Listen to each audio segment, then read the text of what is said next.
धर्मेंद्र प्रधान यांचा राजीनामा हा लोकशाहीचा मोठा विजय. विद्यार्थी शक्ती आणि विरोधकांच्या एकजुटीचा यशस्वी लढा. माजी मुख्यमंत्री पृथ्वीराज चव्हाण. केंद्रीय शिक्षण मंत्री धर्मेंद्र प्रधान यांनी दिलेला राजीनामा हा लोकशाहीचा मोठा विजय असल्याची प्रतिक्रिया महाराष्ट्राचे माजी मुख्यमंत्री पृथ्वीराज चव्हाण यांनी व्यक्त केली. धर्मेंद्र प्रधान यांचा राजीनामा म्हणजे खरं तर लोकशाहीचा प्रचंड मोठा विजय आहे. नीट आणि CBSE संदर्भातील प्रश्नांवर देशभरातील विद्यार्थी, युवक आणि पालकांनी सातत्याने आवाज उठवला. विरोधी पक्षांनीही या प्रश्नावर एकजुटीने भूमिका घेत विद्यार्थ्यांच्या न्याय मागण्यांना पाठिंबा दिला. त्यामुळे हा केवळ एका मंत्र्याचा राजीनामा नसून विद्यार्थी शक्ती, युवा शक्ती आणि विरोधी पक्षांच्या एकजुटीचा मोठा विजय असल्याचे त्यांनी स्पष्ट केले. या घडामोडीचे वर्णन एका वाक्यात करताना पृथ्वीराज चव्हाण म्हणाले, हीच अखेरची सुरुवात आहे.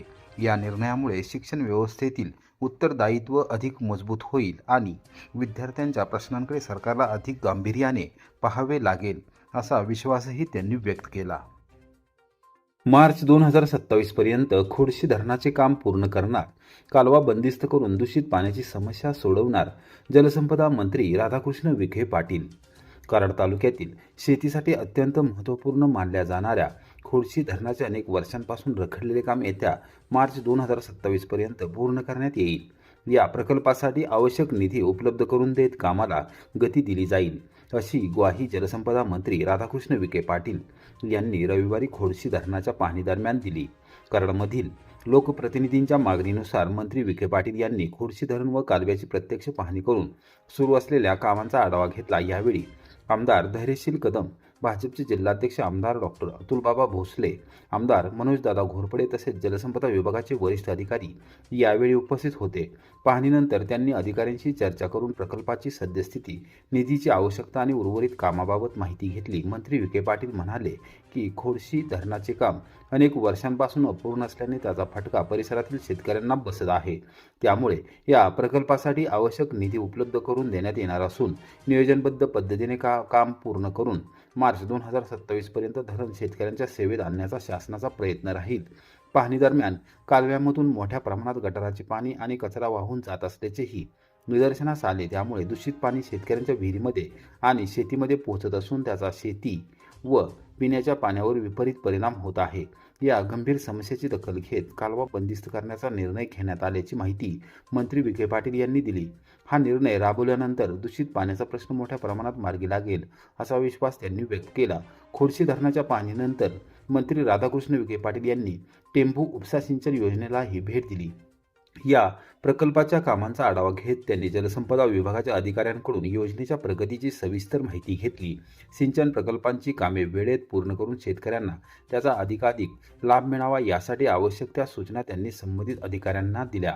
मंत्री विखे पाटील यांच्या दौऱ्यामुळे खोडशी धरणाच्या रखडलेल्या कामाला गती मिळण्याबरोबरच परिसरातील सिंचन व्यवस्था अधिक सक्षम होण्याची अपेक्षा व्यक्त केली जात आहे.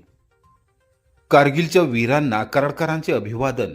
विजय दिवस चौकात कारगिल विजय दिनानिमित्त शहीदांना श्रद्धांजली अर्पण. कारगिल युद्धात देशासाठी सर्वोच्च बलिदान देणाऱ्या वीर जवानांच्या शौर्याला सलाम करत कराड शहरात शनिवारी कारगिल विजय दिवस उत्साहपूर्ण आणि अभिमानाच्या वातावरणात साजरा करण्यात आला. विजय दिवस चौक येथे आयोजित कार्यक्रमात शहीद जवानांना भावपूर्ण श्रद्धांजली अर्पण करण्यात आली. यावेळी आमदार धैर्यशील कदम यांनी उपस्थितांना संबोधित करताना देशासाठी प्राणांची आहुती देणाऱ्या वीर जवानांच्या त्यागामुळे आज आपण सुरक्षित आहोत. त्यांच्या शौर्य, समर्पण आणि बलिदानामुळे देशाची सीमा अभेद्य राहिली आहे. अशा सर्व शहीद जवानांच्या स्मृतींना कोटी कोटी प्रणाम, असे गौरवोद्गार काढले.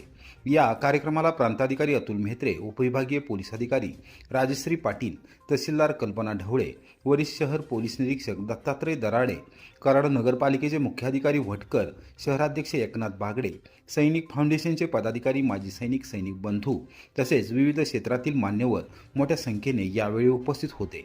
कार्यक्रमात उपस्थितांनी शहीद जवानांच्या प्रतिमेस पुष्पचक्र अर्पण करून 2 मिनिटे मौन पाळत त्यांना आदरांजली वाहिली. देशभक्तीपर घोषणांनी परिसर दुमदुमून गेला. फलटणमध्ये निकृष्ट कामाचा पर्दाफाश. आठवडे बाजारात नव्याने बसवलेला दुसरा विजेचा खांब कोसळला, महिला जखमी. फलटण शहरातील वीज वितरण व्यवस्थेच्या आधुनिकीकरणासाठी नव्याने उभारण्यात आलेल्या विजेच्या खांबाच्या दर्जाबाबत गंभीर प्रश्नचिन्ह निर्माण झाले आहे. रविवारी दिनांक 26 जुलै रोजी आठवडे बाजारात नागरिकांची मोठी गर्दी असताना नव्याने बसवलेला आणखी एक विजेचा खांब अचानक कोसळल्याने एक महिला जखमी झाली. सुदैवाने मोठी जीवितहानी टळली असली तरी या घटनेमुळे शहरातील नागरिकांमध्ये भीती आणि संतापाचे वातावरण निर्माण झाले आहे. मिळालेल्या माहितीनुसार शहरात वीज वितरणाच्या कामांतर्गत नव्याने अनेक विजेचे खांब उभारण्यात आले आहेत. मात्र हे खांब बसवताना आवश्यक तांत्रिक निकषांचे पालन करण्यात आले नसल्याचा आरोप नागरिकांकडून केला जात आहे. खांब बसवण्यासाठी आवश्यक खोलीचे खड्डे न घेता अवघ्या 1 फूट खोल खड्ड्यात खांब उभारण्यात आल्याने ते मजबूतपणे रोवले गेले नसल्याचे नागरिकांचे म्हणणे आहे. त्यामुळे अल्प दाब किंवा किरकोळ धक्काही सहन न करता हे खांब कोसळत असल्याचा आरोप होत आहे.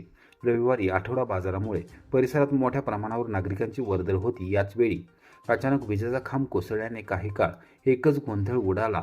खांबाच्या तडाख्यात एक महिला जखमी झाली असून उपस्थित नागरिकांनी तात्काळ धाव घेत तिला उपचारासाठी रुग्णालयात दाखल केले.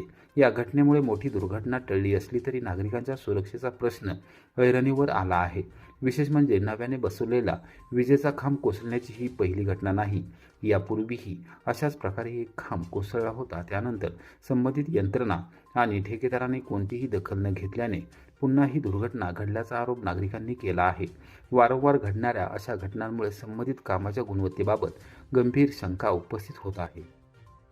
42 लाखांचा ट्रेडिंग घोटाळा, मोठ्या नफ्याच्या आमिषाने फलटणच्या तरुण ज्वेलर्सला गंडा, सायबर टोळीविरुद्ध गुन्हा दाखल. शेअर मार्केट ट्रेडिंगच्या नावाखाली अल्पावधीत प्रचंड नफा मिळवून देण्याचे आमिष दाखवत फलटणमधील एका तरुण व्यापाऱ्याची तब्बल 42 लाख रुपयांची ऑनलाईन आर्थिक फसवणूक झाल्याची धक्कादायक घटना उघडकीस आली आहे. सायबर गुन्हेगारांनी फोन, व्हॉट्सअप आणि बनावट ट्रेडिंग प्लॅटफॉर्मचा वापर करून विश्वास संपादन केला आणि टप्प्याटप्प्याने लाखो रुपये उकळल्याचा प्रकार समोर आला आहे. या प्रकरणी फलटण शहर पोलीस ठाण्यात सायबर फसवणुकीचा गुन्हा दाखल करण्यात आला असून आरोपींचा शोध सुरू आहे. फसवणुकीला बळी पडलेल्या व्यापाऱ्याचे नाव अर्थ मनीष गांधी, वय 25, व्यवसाय ज्वेलर्स, राहणार रविवारपेठ फलटण असे आहे. पोलिसांनी दिलेल्या माहितीनुसार आरोपींनी सुरुवातीला फोन आणि व्हॉट्सअपद्वारे गांधी यांच्याशी संपर्क साधला. स्वतःला शेअर मार्केट ट्रेडिंगमधील तज्ज्ञ असल्याचे भासवत त्यांनी कमी कालावधीत भरघोस परतावा मिळवून देण्याचे आमिष दाखवले. त्यासाठी MTF अर्थात मार्जिन ट्रेडिंग फॅसिलिटी आणि शेअर मार्केटमध्ये गुंतवणूक करण्याचा सल्ला देत विविध ट्रेडिंग अकाउंट आणि बँक खात्यांमध्ये पैसे जमा करण्यास सांगितले. आरोपीच्या विश्वासाला बळी पडून गांधी यांनी वेळोवेळी विविध बँक खाती आणि UPIद्वारे एकूण 42 लाख रुपये जमा केले. त्यानंतर बनावट ट्रेडिंग अकाउंटवर मोठा नफा झाल्याचे दाखवून त्यांना आणखी गुंतवणूक करण्यास भाग पाडण्यात आले. मात्र गुंतवलेली रक्कम परत मागितल्यानंतर आरोपींनी मार्जिन ट्रेडिंग, पोझिशन रिलीज आणि इतर तांत्रिक कारणांचा बनाव करत पैसे देण्यास टाळाटाळ केली. उलट आणखी रक्कम भरण्याची मागणी करण्यात आली. अखेर आपली फसवणूक झाल्याचे लक्षात आल्यानंतर गांधी यांनी फलटण शहर पोलीस ठाण्यात धाव घेत तक्रार दाखल केली. या तक्रारीच्या आधारे पोलिसांनी सायबर फसवणुकीचा गुन्हा नोंदवून संबंधित आरोपींचा शोध सुरू केला आहे.